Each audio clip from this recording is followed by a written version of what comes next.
Salut tout le monde, soyez bienvenus dans cette séance. On va voir les différents types de blocs cylindres. Premièrement, on a deux types.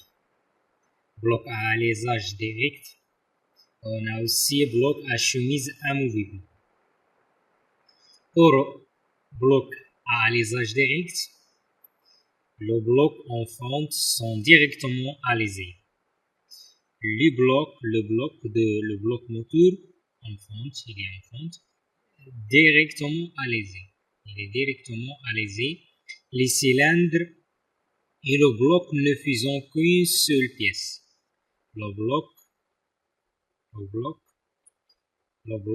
les cylindres et le bloc, ils sont une seule pièce. On creuse le bloc cylindre.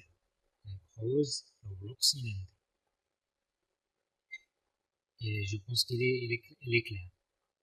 Mais le problème ou les inconvénients de ce type de bloc moteur est que quand il est usuré, on lance dans les déchets.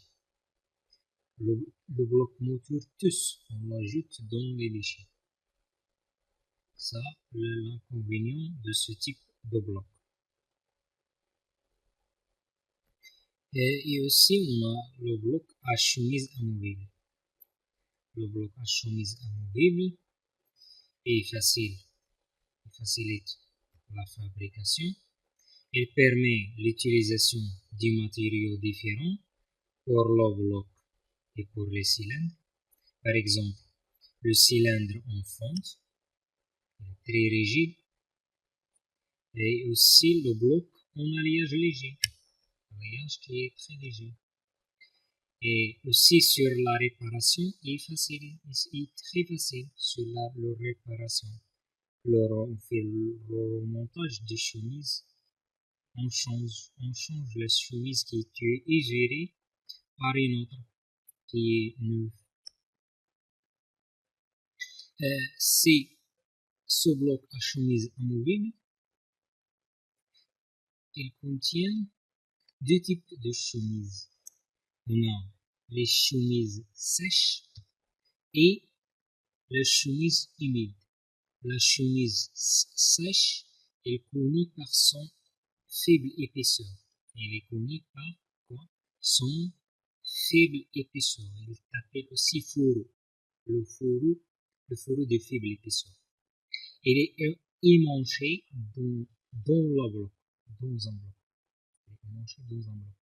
En fonte. Il est en fonte. Il est rigide. Il est en fonte. Et en alliage léger. Ou alliage léger. Soit en fonte, soit en alliage léger. Le remplacement est possible, mais l'ajustement est serré. Il n'y a aucune communication avec le liquide de refroidissement. Il n'y a pas aucune communication avec le liquide de refroidissement. C'est ça parce qu'il s'appelle chemise sèche. Il est sèche. C'est bien. Pour la chemise humide, il est humide. L'humidité. Il est en contact avec le liquide de refroidissement. C'est en même temps deux parois pour le conduit, les conduits de refroidissement. C'est aussi une paroi pour conduit de refroidissement. Et aussi le remplacement est aisé, très simple et aisé. Et il assure aussi l'étanchéité, mais je m'excuse, il faut traiter l'étanchéité par soigner. Il faut soigner leur étanchéité il contient des joints. L'étanchéité doit être particulièrement soignée. Il faut particulièrement très soigner leur étanchéité.